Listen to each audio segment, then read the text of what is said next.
Have you ever scrolled through your feed and noticed that one person who is completely absent? No selfies, no celebrations, no updates.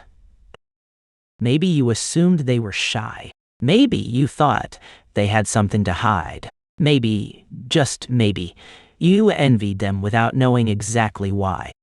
In a world that has turned self-promotion into a daily ritual, where milestones are only real once announced to strangers, the quiet person seems like the outlier. Psychology does not see a mystery here. It sees a pattern, and that pattern reveals something deeply important about confidence and identity. Think about what it feels like to post something. You choose the photo carefully. You wait, and in that waiting, you are quietly asking for permission to feel good. Psychologists call this a high privacy orientation. It does not mean these people are cold. It means they know exactly where their life belongs, and it belongs to them. They rely on self-validation, the ability to feel good about your choices without requiring someone else to confirm them first. That is a form of emotional freedom.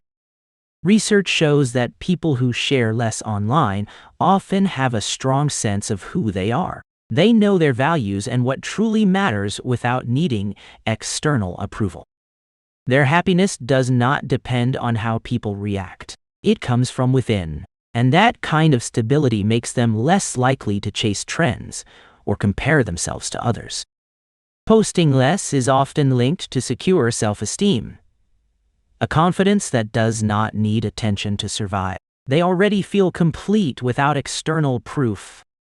Psychologists say people with this kind of emotional balance are less anxious, less approval-seeking, and more focused on real-world goals than on their public image. People who stay quiet online are often deeply introspective. They post only when something genuinely matters, not because it will perform well, but because it means something. They judge themselves by their own standards, not others. They prefer one real conversation over 50 surface-level interactions. That is not coldness. That is a higher standard. Social comparison theory describes the involuntary habit of measuring our worth against others. Social media has turned that into something relentless, ambient, and inescapable. People who don't post online have decided, quietly and without drama, that they would rather spend their energy living than curating. That choice is more radical than it looks. So the next time you notice someone who never posts, resist the urge to fill that absence with something small. They are not hiding. They are not lonely. They might be more grounded, more emotionally honest, and more quietly confident than most people performing loudly in your feed. That is real confidence. Quiet, entirely their own.